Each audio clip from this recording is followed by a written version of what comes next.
You know what they say about humans, right? Absolutely nothing good if you're part of the Galactic Council. Oh, sure, we've got our reputation for being stubborn, reckless, and having this annoying habit of surviving things that should definitely kill us. But apparently, that wasn't quite annoying enough for the Zephyrian High Command. Dr. Elena Vasquez had been working on Kepler 442b for exactly 3 standard months when they decided she needed to take a nice, long swim in the Crimson Lake. Permanently. Because nothing says diplomatic relations quite like attempted murder, am I right? The thing is, Elena wasn't just any human. She was the kind of human who looked at a planet covered in sentient, bear-like aliens who stood 9 feet tall and thought, you know what? I bet I can teach their kids about quantum physics. The Zephyrian cubs, as it turned out, thought this was the most fascinating thing since sliced bread, which, coincidentally, they didn't have on Kepler 442b, so Elena had introduced them to that too. Elena had arrived on Kepler 442b as part of the Terran Cultural Exchange Initiative, which was basically humanity's way of saying, hey, we know you all think we're crazy, but maybe if we teach your kids math, you'll realize we're actually pretty decent people. The program had been running for about 5 years across various systems, with mixed results. On some worlds, human teachers had been welcomed with open arms. On others, they'd been politely but firmly escorted to the nearest transport hub. Kepler 442b had initially seemed like it would fall into the latter category. The Zephyrians were an ancient, proud species with a rigid hierarchical society that valued tradition above all else. Their cubs were expected to learn by rote memorization, accepting whatever knowledge the adults deemed appropriate without question or deviation. The very concept of encouraging young minds to think independently was practically heretical. But Elena had a secret weapon. She genuinely loved teaching, and she had an uncanny ability to make even the most complex subjects seem like the coolest things in the universe. Within her first week on the planet, she'd managed to gather a small group of cubs who were fascinated by her strange human ways of explaining things. The cubs loved Elena, absolutely adored her. They would follow her around the research station like a pack of oversized, incredibly dangerous puppies. And she would explain things to them in that patient way that good teachers have, breaking down complex concepts into simple terms that even their still developing minds could grasp. You see, little Corax, Elena would say, crouching down to eye level with a cub who still stood taller than most adult humans. Energy cannot be created or destroyed, only transformed from one form to another. Corax would tilt his massive head, his golden eyes sparkling with curiosity. But Teacher Elena, what about when we eat? Does the energy in the food become us? Exactly. Elena would beam. And honestly, watching a human woman get excited about teaching physics to alien bear cubs was probably the most wholesome thing in 3 sectors of space. Elena's teaching methods were, to put it mildly, unconventional by Zephyrian standards. Instead of having the cubs sit in neat rows and recite facts, she would take them outside to conduct experiments. She'd show them how to build simple machines using materials from around the research station. She'd have them calculate the trajectory of thrown objects, measure the speed of sound by timing echoes off the canyon walls, and observe the behavior of light through different mediums. The cubs ate it up. Literally, in some cases, when Elena's chemistry demonstrations involved edible reactions. They would bombard her with questions, each answer leading to 3 more inquiries. Their natural curiosity, which had been systematically suppressed by traditional Zephyrian education, blossomed under Elena's nurturing guidance. Teacher Elena, Nixara would ask, her young voice filled with wonder, if light travels so fast, why can we see the stars? Shouldn't they all look the same age? Elena would grin and launch into an explanation of cosmic distances and how light from distant stars was actually showing them the past. When you look at a star, she'd explain, you're actually looking backward in time. The farther away the star, the further back you're seeing. The cubs would process this information with the kind of intense concentration that only children could muster, their developing minds stretching to accommodate these vast new concepts. It was beautiful to watch, really. Here were young beings whose ancestors had been content to accept that the lights in the sky were simply lights, now grasping the fundamental nature of space and time. But Elena's influence extended beyond just scientific education. She introduced the cubs to human concepts of ethics and philosophy, always framing them as questions rather than answers. She'd ask them to consider why certain actions might be right or wrong, not because authority figures said so, but because of the consequences for others. If you saw someone being hurt, Elena would ask during one of their informal discussions, what would you do? Report it to an adult, Corax would answer immediately, repeating what he'd been taught. But what if the adult was the one doing the hurting? Elena would counter gently. The cubs would exchange uncertain glances. This was territory their education had never covered. The idea that adults could be wrong, that authority could be questioned, was revolutionary. The adult Zephyrians, however, were less thrilled about this cultural exchange program. You see, the Zephyrian High Command had some very specific ideas about humans. They believed humans were weak, primitive, and most importantly, corruptive influences on their pure, noble society. The fact that their cubs were learning to question things, to think critically, to ask why and how, instead of just accepting what they were told, well, that was clearly the humans' fault. Admiral Thrax, the local commander, was particularly vocal about his displeasure. Standing nearly 10 feet tall with fur the color of burnished copper and claws that could slice through steel, he cut an imposing figure as he paced around his command chamber. His office was decorated with the traditional Zephyrian symbols of authority, ancient weapons, ceremonial armor, and portraits of long-dead military leaders who had never questioned an order in their lives. The human contaminates our young, he would growl to his subordinates during their daily briefings. She fills their heads with dangerous ideas about questioning authority and thinking independently. This cannot continue. His second-in-command, Colonel Vexar, would nod sagely. Vexar was a younger Zephyrian, recently promoted, who had learned that agreeing with Admiral Thrax was the fastest way to advance one's career.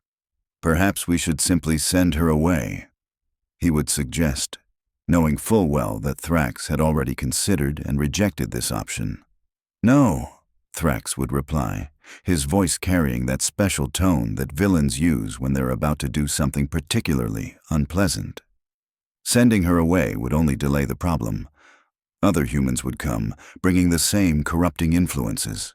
We need to send a message, not just to her, but to all humans. They need to understand that their presence here is not welcome. The truth was, Admiral Thrax was scared.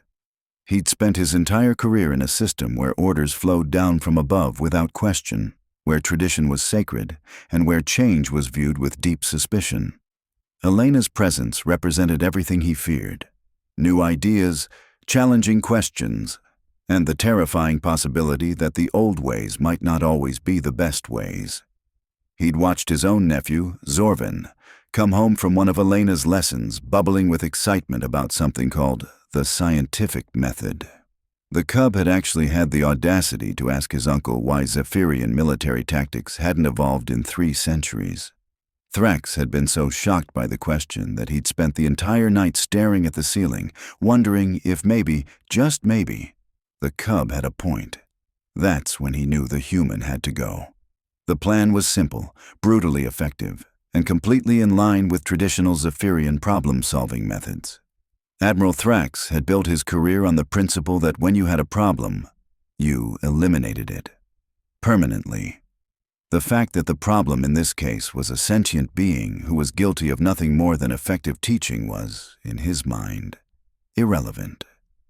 And so, being the reasonable diplomatic aliens they were, they decided the best course of action was to drag Elena to Crimson Lake in the middle of the night, chain some weights to her legs, and dump her in the deepest part. The operation was planned with military precision. Thrax selected a team of his most trusted soldiers, all of whom had been carefully chosen for their unquestioning loyalty and complete lack of imagination. They would move under cover of darkness, when Elena would be alone in her quarters and the cubs would be safely tucked away in their family dwellings. Now, Crimson Lake was appropriately named. The water had a reddish tint due to the high iron content, and it was deep, really deep. The kind of deep where you stop measuring in meters and start using the word abyss. Local legend claimed that the lake was bottomless, though geological surveys suggested it was merely impossibly deep. The Zephyrians figured that even if humans could swim, which they weren't entirely sure about, nobody was swimming up from the bottom of Crimson Lake. They were about half right. The abduction went smoothly, which should have been the first warning sign that the universe had a sense of humor. Elena was dragged from her quarters in the middle of the night, bound and gagged before she could call for help. The soldiers moved with practiced efficiency, transporting their prisoner to the lake under cover of darkness. Admiral Thrax himself was present for the final act, because he believed in taking personal responsibility for important decisions. He watched with grim satisfaction as the chains were attached to Elena's ankles, heavy metal links that would ensure she stayed at the bottom no matter how hard she struggled. "You brought this upon yourself, human," he told her as she stood at the edge of the pier, her eyes blazing with defiance, even though she couldn't speak through the gag. "Your corrupting influence ends tonight." Elena's response was muffled by the gag, but Thrax got the impression it probably wasn't very complimentary. The soldiers pushed Elena off the pier, and she disappeared beneath the surface with barely a splash. Thrax watched the ripples spread across the lake's surface, then fade into stillness. Problem solved. What Admiral Thrax didn't know was that 12 pairs of young Zephyrian eyes had been watching from the tree line. Elena woke up underwater, which was already having a pretty significant negative impact on her day. The chains around her ankles were definitely not helping matters, and the crushing pressure at this depth was making her ears feel like they were about to implode. But here's the thing about humans that other species consistently underestimate. We are ridiculously, stubbornly hard to kill. The water was cold, bone-achingly, teeth-chatteringly cold. Elena's body immediately went into survival mode, her heart rate slowing to conserve oxygen, her peripheral circulation shutting down to keep blood flowing to her vital organs. These were automatic responses that had kept her ancestors alive during ice ages and maritime disasters, biological adaptations that most other species lacked. Elena had been a competitive swimmer in college, back when she'd thought her future lay in marine biology rather than xenobiology. She'd also been a Navy diver before becoming a teacher, spending 2 tours of duty exploring shipwrecks and conducting underwater salvage operations. And while being chained to the bottom of an alien lake wasn't exactly covered in any of her training manuals, improvisation was definitely a human specialty. She felt around in the murky water, looking for anything she could use. The chains were thick, forged from what felt like traditional Zephyrian iron, but they were attached to what felt like standard Zephyrian locking mechanisms. Elena had been studying their technology for months now, and she knew their locks had a weakness they probably didn't realize. They were designed for Zephyrian claws, not human fingers. Zephyrian claws were thick and powerful, designed for gripping and tearing, but they lacked the fine motor control that human fingers possessed. Their locks, therefore, were built with large, simple mechanisms that could be operated by beings with limited dexterity. What the Zephyrians hadn't considered was that those same large, simple mechanisms could be manipulated in ways they'd never intended. Working with practiced efficiency despite her burning lungs, Elena managed to pick the first lock. It was tricky work in the dark water, with her oxygen running low and the pressure making her head pound. But she'd done more difficult things with less time to work. One ankle free. Her vision was starting to go dark around the edges, but she forced herself to stay focused. Second lock, click, both ankles free. She kicked hard toward the surface, but it was a long way up. A really long way. The kind of distance that would challenge even an Olympic swimmer under ideal conditions. which, being nearly drowned at the bottom of an alien lake, definitely was not. Elena's lungs were screaming for air, and she was starting to see spots. The surface seemed impossibly far away, a distant shimmer of light that might as well have been on another planet. She was maybe halfway up when she realized she wasn't going to make it. The rational part of her brain, the part that calculated oxygen consumption rates and pressure differentials, was telling her that she was about to become a very dead human.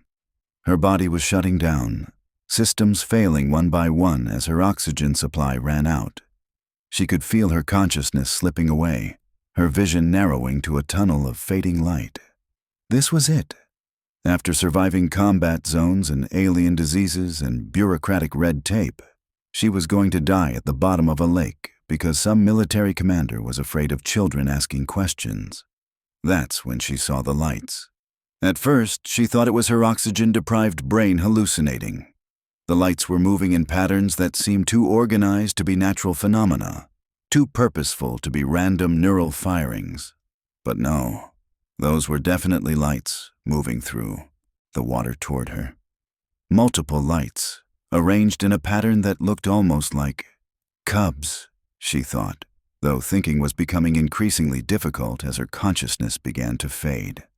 It was the cubs, all 12 of them from her quantum physics class, plus a few others she recognized from around the research station. They were swimming toward her with powerful strokes, their natural aquatic abilities far superior to any humans. Each cub wore a bioluminescent pendant around their neck, traditional Zephyrian diving gear that Elena had seen the adults use when they needed to go deep into the lakes for ceremonial purposes. The cubs had apparently borrowed the diving equipment from their families, though Elena suspected that borrowed might be a generous interpretation of how they'd acquired it. Zephyrian cubs were naturally excellent swimmers, their large lung capacity and powerful limbs making them perfectly adapted for their world's aquatic environment. The cubs reached Elena just as she lost consciousness. Without hesitation, they formed a chain, passing her unconscious form from one to another as they swam toward the surface. The strongest swimmers took the lead, while the younger cubs helped push from below. It was a technique they'd learned in their traditional water safety classes, but they'd never practiced it with someone who wasn't a Zephyrian. Corax, the cub who had been so fascinated by conservation of energy, was at the head of the chain. His young mind was working frantically, applying the principles Elena had taught him. Energy cannot be created or destroyed, he thought, only transformed. He transformed every bit of energy he had into swimming, into saving his teacher. Behind him, Nixara was calculating angles and currents, using the mathematical principles Elena had shown them to find the most efficient path to the surface. The other cubs followed her lead, their formation shifting and adapting as they worked their way upward through the dark water. They broke the surface of Crimson Lake just as the first light of dawn was creeping across the horizon. The cubs dragged Elena to the shore, their small hands remarkably gentle as they pulled her from the water.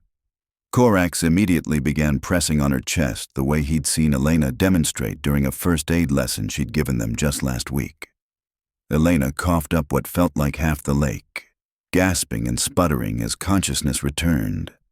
Her body was racked with shivering, and her throat felt like she'd been gargling with broken glass, but she was alive. The first thing she saw was a ring of concerned golden eyes staring down at her, and the first thing she heard was Corax's worried voice. Teacher Elena, are you okay?" She sat up slowly, her head spinning. Water streamed from her hair and clothes, and every muscle in her body ached from the ordeal. But she was breathing, she was conscious, and she was surrounded by the most wonderful sight in the galaxy. Her students, safe and sound, and looking at her with the same curiosity and affection they always had. How did you know I was in the lake?" she managed to croak. The cubs exchanged glances. Finally, Corax spoke up, his young voice filled with a mixture of pride and concern. "We heard the adults talking. Admiral Thrax said you were dangerous, that you were filling our heads with wrong thoughts. He said you needed to be dealt with." Elena's blood ran cold, but before she could respond, another cub, Nixara, piped up. So we followed them. We hid and watched them take you to the lake. You followed them? Elena asked, incredulous. The thought of these young beings putting themselves at risk filled her with both gratitude and terror. That was incredibly dangerous. Corax tilted his massive head, looking confused. But Teacher Elena, you taught us that energy cannot be created or destroyed, only transformed. Your energy was being wasted at the bottom of the lake. We just transformed it back to where it belonged. Elena stared at him for a moment, then started laughing. It was probably shock, but she couldn't help it. Here she was, nearly murdered by the adults of an alien species, only to be saved by their children using the scientific principles she'd taught them. The irony was so thick you could cut it with a plasma cutter. We should get you back to your ship, Nixara said, looking around nervously. The adults will be angry when they find out you're alive. Elena nodded, still processing what had happened. The cubs helped her to her feet, and they began the trek back toward the research station. As they walked, Elena couldn't help but notice how the cubs stayed close to her, forming a protective circle. These young Zephyrians, barely past childhood, were willing to defy their own adults to protect her. The walk back gave Elena time to think about what had just happened. She'd been the victim of an assassination attempt, saved by children, and was now heading back to confront the beings who'd tried to kill her. Under normal circumstances, this would be the point where she'd call for backup, file official complaints, and get the hell off this planet as fast as possible. But these weren't normal circumstances. These cubs had risked their lives to save her, not because of some abstract principle, but because they genuinely cared about her. They'd learned to think independently, to question authority, and to act on their convictions. In other words, they'd become exactly the kind of beings Elena had hoped to inspire. They reached the research station just as Admiral Thrax was emerging from the main building, presumably to check that his midnight disposal operation had been successful. His expression of smug satisfaction quickly transformed into shock, then rage, as he saw Elena walking toward him surrounded by the cubs. "Impossible," he growled, his claws extending reflexively. "The human should be dead." Elena wiped some lake water from her hair and smiled pleasantly. "Sorry to disappoint you, Admiral, but I'm afraid reports of my death have been greatly exaggerated." Thrax's massive frame seemed to swell with fury. Behind him, Colonel Vexar and several other officers emerged from the building, their expressions ranging from shock to barely concealed panic. It was clear that Elena's survival was not part of their carefully laid plans. "This changes nothing," Thrax snarled, though his voice carried a note of uncertainty that hadn't been there before. "You are still a dangerous influence on our young. You fill their heads with questions and doubts." "Actually," Corax said, stepping forward to stand between Elena and the Admiral, "Teacher Elena fills our heads with knowledge. She teaches us to understand the universe, not just accept what we're told about it." "You see?" Thrax roared, gesturing wildly at the cub. "This is exactly what I mean. You used to show proper respect for authority. Now you question everything." "Questioning everything," Elena said quietly, her voice carrying across the gathering crowd of Zephyrians who had emerged to see what the commotion was about, "is the foundation of all scientific advancement.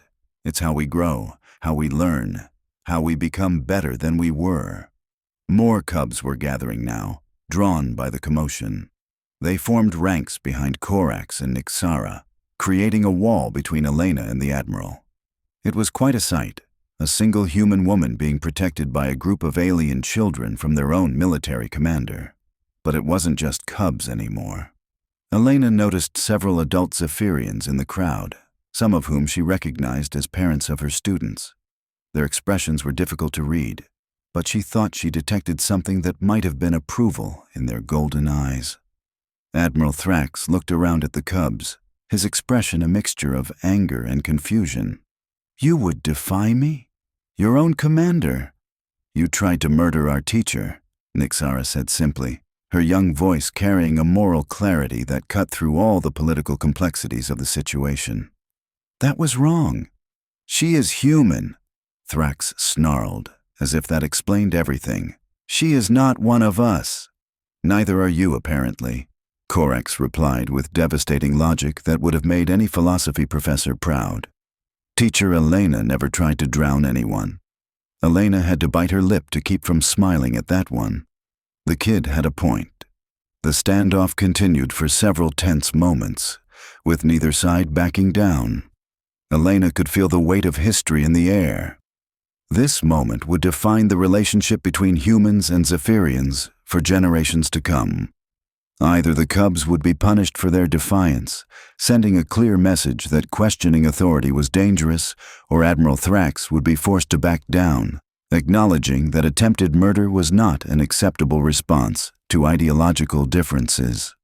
Finally, Colonel Vexar approached Admiral Thrax and whispered something in his ear. Thrax's expression darkened further, if that was possible, and Elena saw his shoulders sag slightly. "It seems," he said through gritted teeth, "that the Galactic Council has received a communication about this incident. Someone activated an emergency beacon during the night." Elena raised an eyebrow, doing her best to look surprised. Imagine that. What Thrax didn't know, and what Elena wasn't about to tell him, was that her emergency beacon was biologically activated. It automatically sent a distress signal if her vital signs indicated she was drowning, suffocating, or otherwise in mortal danger. The technology was standard issue for all humans working in potentially dangerous environments, and Elena's dive to the bottom of Crimson Lake had definitely qualified. By now, every human ship in 3 sectors would be converging on Kepler 442b. The Terran Space Force took a very dim view of attacks on civilian personnel, and attempted murder of an educator was exactly the kind of incident that could start diplomatic crises. "The Council is sending a team to investigate," Vexar continued quietly, his voice barely audible over the murmur of the growing crowd. "They should arrive within the hour." Thrax's shoulders sagged slightly. Even he wasn't stupid enough to try to explain away attempted murder to a Council investigation team, especially not with a dozen eyewitnesses who were not only willing to testify, but had actually participated in rescuing the victim. "This isn't over, human," he growled at Elena, though his words lacked the conviction they'd held earlier. "Actually," Elena said, settling down on a nearby rock and wringing more lake water out of her hair, "I think it kind of is. See, the thing about trying to murder someone and failing is that it tends to make you look pretty incompetent. And the Council doesn't really like incompetent commanders." She was right, of course. The Galactic Council investigation was swift and thorough, and their conclusions were damning. Admiral Thrax had violated not only interspecies law, but also basic principles of military conduct and diplomatic protocol. Within 6 months, he had been stripped of his rank and reassigned to a desk job cataloging mineral samples on some backwater mining station where his capacity for causing international incidents was severely limited. Colonel Vexar, who had apparently shown poor judgment in following illegal orders, joined him. The other officers involved in the attempted murder faced various degrees of disciplinary action, though none quite as severe as their former commander. The Cubs, meanwhile, continued their education with renewed enthusiasm. The incident at Crimson Lake had become something of a legend among young Zephyrians across the planet, a story of courage, loyalty, and the power of independent thought. Elena's quantum physics classes grew from 12 students to over 100, with Cubs traveling from neighboring settlements just to attend her lectures. The adult Zephyrian population was more divided in their response. Some, particularly those whose Cubs had been involved in Elena's rescue, began to question whether the traditional educational system was really serving their children's best interests. Others remained convinced that human influence was corrupting their youth, though they were considerably more circumspect about expressing these views after Admiral Thrax's downfall. Elena herself became something of a celebrity in academic circles throughout the galaxy.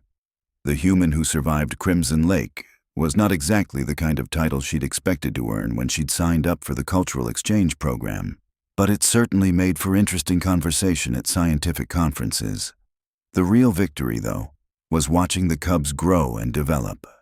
Corax went on to become a brilliant physicist, eventually developing new theories about energy conservation that revolutionized Zephyrian technology and earned him recognition throughout the scientific community. His doctoral thesis, Applied Conservation Principles in Aquatic Rescue Operations, was widely regarded as both groundbreaking science and a touching tribute to his former teacher. Nixara became an engineer, designing safer and more efficient diving equipment that prevented accidents in the deep lakes. Her innovations saved countless lives and made underwater exploration accessible to Zephyrians who had previously been unable to safely dive to significant depths. The other cubs from Elena's original class went on to equally impressive achievements. Some became teachers themselves, carrying on Elena's methods and philosophy to new generations of young Zephyrians. Others became explorers, scientists, artists, and innovators, each contributing their unique perspective to Zephyrian society. And every year, on the anniversary of the Crimson Lake incident, Elena's former students would gather at the shore for what they called Conservation Day, a celebration of how energy, knowledge, and kindness could all be conserved and transformed, but never destroyed. Elena would stand at the edge of the lake, looking out at the reddish water that had once nearly claimed her life, and she would smile. Because if there was one thing humans were really good at, it was turning near-death experiences into teaching moments. Energy cannot be created or destroyed, she would tell the new generation of cubs gathered around her, their faces bright with curiosity and wonder, only transformed from one form to another. And sometimes, the most powerful transformation is when hatred becomes understanding, fear becomes curiosity, and attempted murder becomes a really good story to tell at parties. The cubs would laugh at that last part, their golden eyes sparkling with the same curiosity and wonder that Elena had first seen in Corax all those years ago. And Elena would think to herself that maybe, just maybe, the universe had a sense of humor after all. Because really, what were the odds that a species would try to eliminate human influence by drowning a swimming instructor? Sometimes the universe practically wrote its own punchlines.